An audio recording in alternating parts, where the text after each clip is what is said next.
Donnarumma ou Safonov, Anderson, je te pose la question. D'emblée. Arrêtons les bêtises.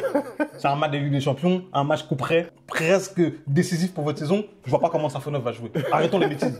Non, parce que tous les supporters parisiens qui sont en train de militer pour Safonov, arrêtons. Voilà, ça y est, il a cassé mon intro, ça y est. Salut les replayers, on se retrouve pour une nouvelle vidéo. Le PSG donc qui est dos au mur après ses 4 premiers matchs en Ligue des Champions. Il lui reste maintenant 4 matchs pour essayer au moins d'être dans les 24. Et le premier d'entre eux, c'est un déplacement à l'Allianz Arena face au Bayern Munich, Anderson. Écoute Femi, j'ai envie de te poser la question. Quand tu vois les résultats cette saison, est-ce que c'est pas une bonne chose d'être dans les 24 Est-ce que c'est peut-être pas... Non, parce que même moi je suis en train de réfléchir par rapport à mon club. Est-ce que c'est peut-être pas mieux d'aller être dans les 24, faire un tour en plus, et au moins être en forme. Parce que vraiment le niveau, c'est pas possible d'avoir autre chose. C'est vrai que c'est compliqué, c'est vrai que c'est très compliqué. Il y a un fort enjeu pour les deux équipes. On va voir que le Bayern, même si en Bundesliga, il se balade, en Ligue des Champions, c'est un petit peu plus compliqué. On va revenir sur la composition probable du PSG. On va vous donner les clés du match. Si tout ce contenu vous parle, bien entendu, n'hésitez pas à liker la vidéo. Et si le contenu de la chaîne en général vous intéresse, n'hésitez pas à vous abonner. Ça nous donne vraiment la force de continuer. On a posé les bases, maintenant on envoie le générique. C'est parti!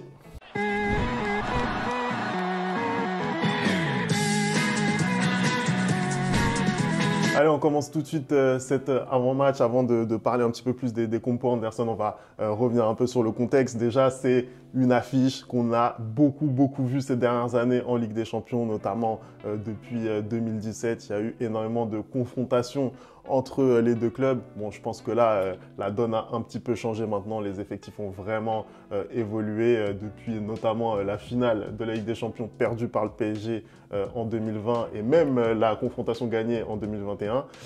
On a eu un match l'année dernière aussi, il y a 2 ans plus tôt, sous Galtier, qui a été très compliqué en 8e de finale de la Ligue des Champions. On s'est fait éteindre, il n'y a pas d'autre mot. Comment toi déjà, Anderson, tu sens cette confrontation? Déjà, on est sur un match hyper important, Femi, pour les deux équipes. Ouais. Parce que on va le rappeler quand même, tu l'as dit en intro, aussi bien le Bayern que le Paris Saint-Germain en championnat, tout va dans le meilleur des mondes.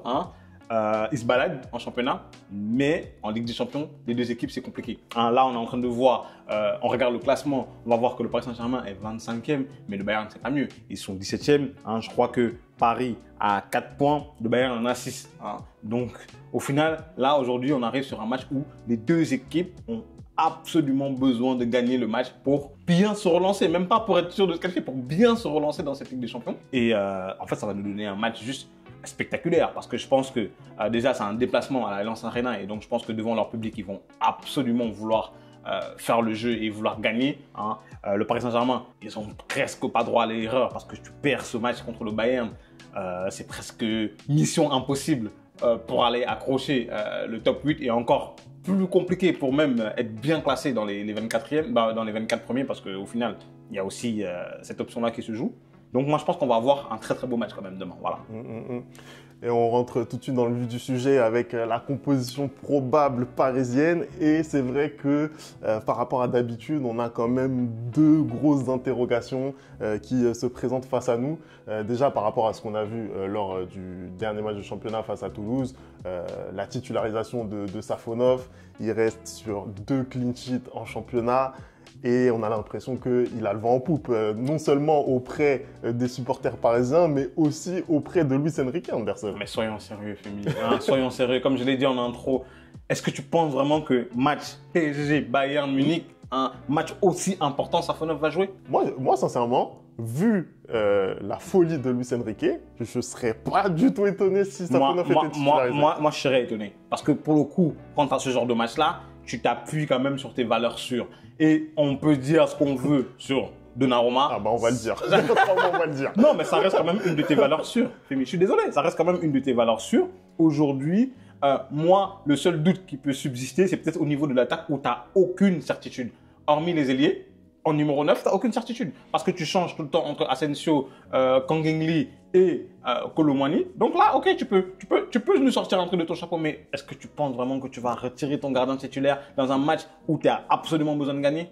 Déjà, sur Safonov, encore une fois, les déclarations de Luis Enrique laissent entendre que voilà, il peut se passer quelque chose. Moi, personnellement, si je devais faire un prono, je pense que bien sûr Donnarumma va commencer titulaire, mais je suis désolé. Tu me parles aujourd'hui de valeur sûre. Encore une fois, on en a parlé sur la vidéo précédente. Moi, Donnarumma, depuis qu'il est arrivé, je ne considère pas que c'est une valeur sûre. Je suis désolé. Donnarumma... Ça l'est plus que Safonov. Donnarumma, ce qu'il a de plus que Safonov, c'est le temps de jeu. Voilà ce qu'il a de plus. Non, mais je ne vais pas te mentir. Voilà ce qu'il a de plus. Donc, pour toi, en termes de football, en tant que sur le poste de gardien, pour toi, tu n'estimes pas que Donnarumma est plus fort que Safonov? Mais écoute, Safonov, je ne l'ai pas assez vu pour avoir un jugement définitif, mais ce que je sais aujourd'hui, c'est que Donnarumma, je l'ai vu énormément de fois et il ne m'a pas donné satisfaction. Il ne m'a pas donné satisfaction. Sur les matchs, encore une fois, on l'attendait parce que j'entends beaucoup la petite musique, oui, mais Donnarumma, ça reste quand même un des meilleurs gardiens de Ligue 1, etc., etc. Peut-être, mais Donnarumma... Je pense même du monde. Hein. Donnarumma, c'est comme les attaquants du PSG. C'est comme Kylian à une époque. Tu ne l'attends pas en Ligue 1, je suis désolé. Tu l'attends en Ligue des Champions. Et en Ligue des Champions, cette saison encore, il nous a démontré qu'il n'était pas fiable. Il n'était pas fiable. À partir de ce moment-là, le débat, il peut s'ouvrir. Tu vois ce que je veux dire? Le débat peut s'ouvrir. Safonov, je ne peux pas te dire aujourd'hui, ah oui, c'est meilleur que Donnarumma. Ah oui, c'est plus fiable que Donnarumma. Non.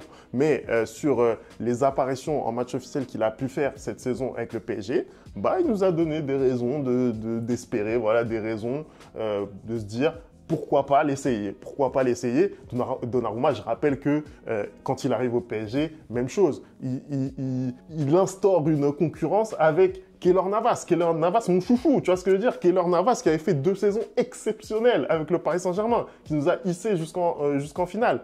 Et il a été mis là, on lui a donné quasiment sur un plateau la place de titulaire alors qu'il n'avait pas d'accomplissement avec ce club-là. Et je trouve que voilà, aujourd'hui, son statut s'effrite quand même de plus en plus. Voilà, pour moi, si j'étais Luis Enrique, je réfléchirais vraiment à la question. Après, tu parlais du poste de numéro 9 parce que dans la compo, c'est vraiment les deux seules interrogations qu'on a. Et effectivement, oui, Asensio, pour moi, c'est celui en qui Luis Enrique a confiance. Après, est-ce que cette confiance, elle est justifiée? Moi, je ne suis pas d'accord avec ça. Encore une fois, Asensio, c'est celui qui a débuté les matchs les plus importants. Donc, si on va sur ton raisonnement, Asensio, il est sûr de débuter contre le Bayern. Mais encore une fois, il faudrait vraiment se poser la question. Un Kanginli aujourd'hui, moi, je ne suis pas hyper fan de cette option en position numéro 9, mais il a un bilan comptable qui est meilleur que celui d'Asensio. Voilà, c'est la réalité aujourd'hui. Donc, je ne comprends même pas que par rapport à Kanginli, Asensio soit privilégié. Et puis, on entend beaucoup aussi cette musique de Randal Kolo Muani, là, ces derniers jours. Voilà, un Randal qui pourrait revenir en qualité de numéro 9 parce qu'on a l'impression que c'est ça qui nous manque dans cette équipe. Non, mais en soi, moi, ce que je vois de Randal Kolo Muani aujourd'hui, je suis désolé, je vais le dire, c'est qu'il est meilleur quand il rentre que quand il est titulaire. Donc, je ne vois pas pourquoi tu irais le lancer dans un match aussi couperet que contre le Bayern, en fait. Bah, pour le coup, cette saison, il a eu très peu d'occasions d'être titulaire. Je ne sais pas quel est le chiffre précis de son nombre de titularisations. Pour moi, il en a 2 ou 3. Mais cette saison, il n'a pas eu l'opportunité de montrer quoi que ce soit avec en même temps, avec ce qu'il montre, ça ne fait pas de lui non plus un titulaire de cette équipe. Je suis désolé, Femi. Non, en fait, il paye sa première saison l'année dernière qui a été très difficile. Ça, on est tous d'accord pour le dire. Maintenant, on voit que en équipe de France, on lui fait confiance. Quand il rentre, le peu de minutes que lui donne Luis Enrique, il est quand même plutôt convaincant. Pourquoi pas lui faire un petit peu plus confiance? Aujourd'hui, Asensio, pareil, il a une confiance, pour moi, qui est inconsidérée par rapport à son rendement. Il faut être honnête. Peut-être que l'entraîneur voit des choses à l'entraînement que nous, on ne voit pas. C'est incroyable, vraiment. Je trouve Après, moi, je t'ai déjà expliqué. Je pense qu'il préfère aussi Asensio parce que des trois, c'est peut-être celui qui est le plus à l'aise techniquement avec le ballon. Je suis désolé. Alors, sur cet argument, tu as vu le match comme moi contre Toulouse. Oui, mais c'est pas le premier. Ça peut arriver à... Non, attends, ça peut arriver. Ça peut arriver. Contre Toulouse, il a été mauvais. Le dernier match de Ligue des Champions, ça a été la même chose. En fait, ça a été fantomas. C'est même pas qu'il a été bon ou pas bon, c'était fantomas. Déjà, il y avait personne, tu vois, c'était le néant total. Donc, à un moment donné, tu me parles de oui, participer au jeu, bah si tu le vois pas, bah t'as pas en fait cette plus-value, tu vois ce que je veux dire. Donc moi, je pense, si tu me demandes un prono pour qui va jouer demain, bah je te dis Donnarumma, Asensio. Si tu me demandes qui j'ai envie de voir sur le terrain, bah je te réponds pas du tout la même chose. Bah oui, tu vas me dire quoi? Tu vas me dire Safonov et Randal Colomani? Honnêtement, c'est ce que j'aurais fait. On verra bien, de toute façon, on verra bien ce qu'il va aligner comme composition. Femi, j'ai envie de parler maintenant. Est-ce que tu penses vraiment que le Paris Saint-Germain a des chances d'aller bousculer le Bayern Munich à l'Allianz Arena dans ce match-là? Écoute, pour moi, ça dépend de beaucoup d'éléments, hein. Déjà, si on s'intéresse d'un petit peu plus près à cette équipe bavaroise, bah, on se rend compte que en Bundesliga, c'est redevenu la machine qu'on attendait voilà, depuis ce faux pas la saison dernière. Déjà, même l'année d'avant, ça avait été compliqué d'aller chercher le titre sous Thomas Tuchel. Donc, effectivement, voilà, là, cette saison en Bundesliga, c'est redevenu vraiment une machine à gagner et surtout une machine à marquer. Une machine à marquer, c'est incroyable. Ah là, c'est le dernier match 3-0 encore. Hein, 3-0 encore. Comme le Paris Saint-Germain. Après, voilà, je trouve énormément de similitudes entre les deux équipes. Je ne sais pas ce que tu en penses, tu vas peut-être nous donner ton avis sur cette équipe, mais moi, perso, je trouve que bah, déjà, c'est une équipe qui est archi dominante, qui tient énormément le ballon, même quand elle perd, tu vois, c'est quand même une équipe qui aime avoir la possession, plus de 60% de possession à chaque match. C'est une équipe vraiment qui est dans la maîtrise plus que jamais, qui ne laisse très peu de choses, quasiment rien, à ses adversaires. Après, je trouve aussi qu'il y a une similitude au niveau du contre-pressing. Équipe qui récupère le ballon extrêmement vite, vraiment, ils sont très concentrés à la perte pour pouvoir le récupérer le plus rapidement possible. Pour moi, ce qui fait que le Bayern aujourd'hui est meilleur que le PSG, c'est d'une part la dimension athlétique, dimension physique. Quand je vois sur le terrain, je vois Goretzka, je vois Kimmich, et que je regarde nos petits profils, Joao Neves, Zaïre Emery, etc. Après, eux aussi sont des petits profils, hein. Musiala, Michael Olise, donc voilà. Michael Olise, c'est pas le plus petit, mais en tout cas, je trouve que dans la dimension athlétique quand même, il y en a un petit peu plus. Même tu regardes la charnière Upamecano Kimmich, bah pour moi c'est beaucoup plus dur sur l'homme que Marquinhos Pacho. Bah, après, moi cette charnière-là, j'ai eu justement l'occasion de la pratiquer l'année dernière, et je trouve que ils sont peut-être durs sur l'homme, mais des points faibles qu'ils ont, c'est la vitesse. Ouais, et on a vu comment Vinicius s'est régalé l'année dernière, justement. Moi, je pense que tu peux justement jouer là-dessus quand tu vois que... Bon, après, sur les côtés, tu as quand même Konrad Laimer et Alphonso Davies. Donc, du coup, là, pour le coup, il y a de la vitesse pour contrer Barcola et Ousmane Dembélé. Mais je pense que tu peux énormément jouer sur des balles en profondeur au milieu de la défense. Et je pense que les attaquants parisiens, en tout cas, auront cette possibilité-là de prendre cette défense à défaut sur la vitesse. Dans ce cas-là, en effet, c'est difficile d'aligner Asensio parce que c'est pas sa qualité première. Mais en vrai de vrai, cette équipe, comme tu l'as dit, elle a retrouvé un équilibre avec leur nouveau système. Leur système en 4-2-3-1 avec le double pivot à la fois Kimmich et Goretzka, c'est très très très solide. En Bundesliga, ils se baladent. Mais on a vu aussi, Femi, que cette équipe-là, quand elle a une excellente adversité en face, comme ça a été le cas contre le FC Barcelone, bah, ils prennent l'eau aussi. Hein. Parce que, en fait, Barcelone a marqué, et eux, ils ont marqué très très vite, ils ont égalisé très très vite, et je me suis dit, on allait avoir un match vraiment équilibré, où ils allaient encore, comme d'habitude, éteindre le FC Barcelone. Mais finalement, le Barça s'est calmé, ils ont gardé le ballon, ils ont fait leur jeu, ils ont posé leur jeu, et tu vois que petit à petit, bah, ils n'avaient absolument pas de solution, le Bayern. Donc aujourd'hui, moi, je me dis, en Bundesliga, ils se baladent, mais en Ligue des Champions, ils ont aussi cette pression du fait qu'en 4 matchs, ils n'ont que 6 points, qui peut faire que ils jouent un peu avec les jambes qui tremblent. Non, bien sûr, bien sûr. En plus, voilà, ça a été un effectif et une équipe type qui a été largement rajeunie là ces dernières années. Donc effectivement, voilà, il y a peut-être cette inexpérience au plus haut niveau, on va dire. Mais bon, ça reste le Bayern, ça reste une culture club qui est quand même impressionnante à ces hauteurs-là. Mais pour revenir un petit peu sur les points forts du Bayern aussi, je pense la grosse différence et le système l'engendre aussi, c'est le rôle et le positionnement de Jamal Musiala. En fait, il n'y a pas d'équivalent à Musiala à Paris, en fait. Ce joueur qui est capable d'être entre les lignes, ce joueur un peu, on ne sait pas vraiment où est-ce qu'il est positionné, mais qui est extrêmement dangereux. qui est vraiment en pointe haute de ce milieu de terrain. Et ça, pour moi, c'est ce qui fait la grosse différence, ce qui fait la dangerosité de cette équipe. On l'a vu face à Augsbourg. Je pense que Augsbourg ne fait pas un mauvais match, hein, et ils défendent très très bien. Je n'ai pas trouvé un Bayern qui génère énormément. Voilà, ça s'est décanté en fin de match pour eux, mais sur tout au long de la première période, ils ont fait que buter un peu sur la défense d'Augsbourg, un peu comme le PSG justement, où on n'arrivait pas forcément à trouver les solutions. En plus, je pense que par exemple le profil d'un Michael Olise, c'est pas forcément celui qui va percuter comme un Lamine Yamal ou comme un Sancho par exemple, ceux qu'on a pu rencontrer l'an passé en Ligue des Champions. Donc voilà, je pense que y a quand même des choses à faire dans cette équipe. Le PSG a son mot à dire. Ce qui va être intéressant, et là je vais passer peut-être aux clés du match, ce qui va être vraiment intéressant pour moi, c'est qui aura le contrôle de ce milieu de terrain. Nous, on aura 3 joueurs au cœur du jeu qui sont peut-être un peu moins créatifs que ce qu'ils peuvent avoir eux de leur côté. Est-ce qu'on va réussir justement à tenir ce ballon, à les mettre vraiment en difficulté? Parce que tout au long de la saison, et même tu parlais du match contre le FC Barcelone, ils ont énormément eu le ballon malgré tout. Est-ce qu'on va réussir à leur prendre ce ballon à l'Allianz Arena? Ça va être une des clés. On a réussi à le faire à l'Emirates Stadium, sans succès.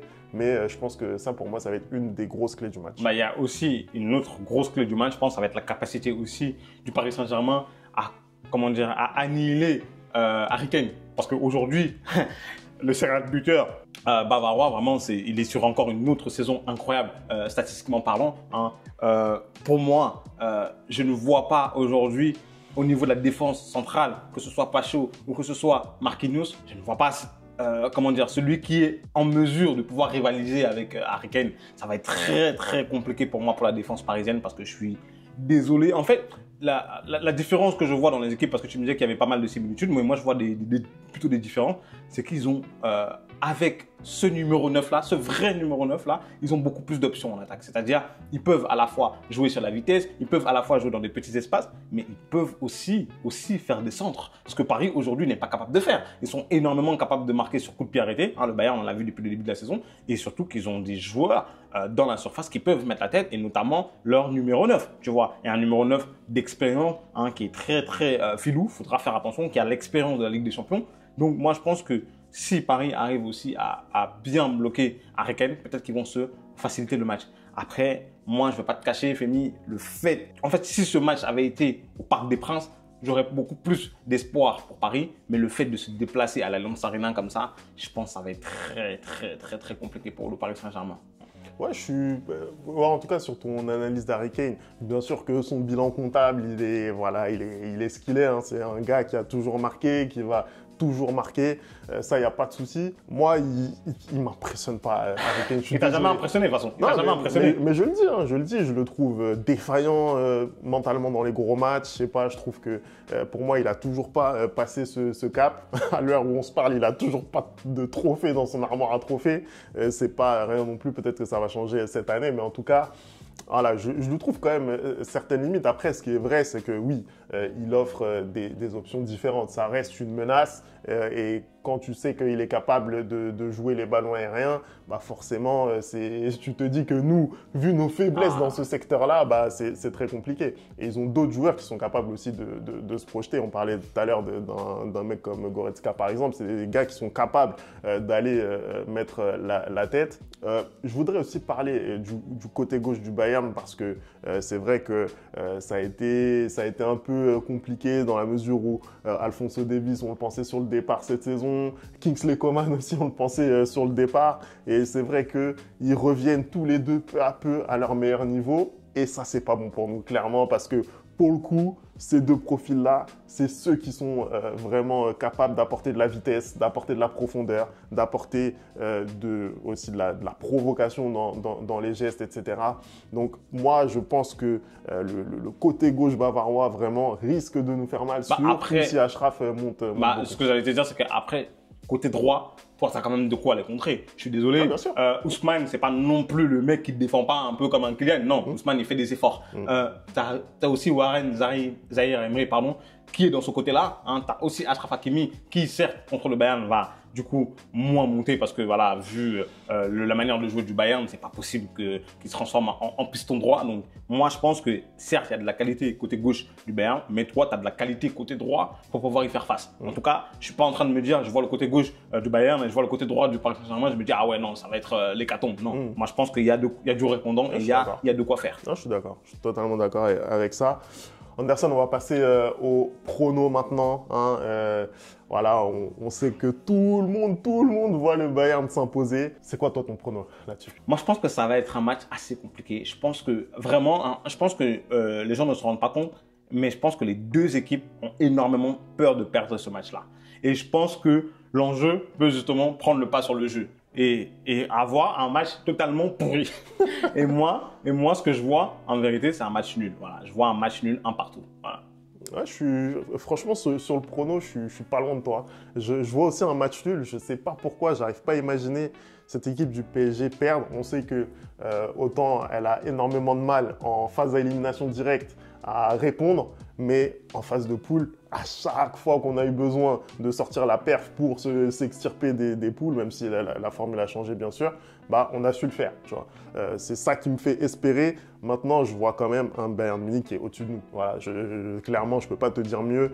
Individuellement, ils ont plus de qualité que nous. Donc ça va être un match très compliqué. Je ne vois quand même pas gagner à l'Allianz Arena, mais je ne vois pas perdre.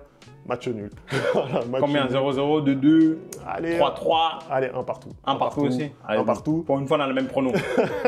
On va voir ce que ça va donner. Merci d'avoir regardé cette vidéo. On n'oublie pas les bonnes habitudes, @le replay foot. Et on se retrouve très vite pour une nouvelle vidéo.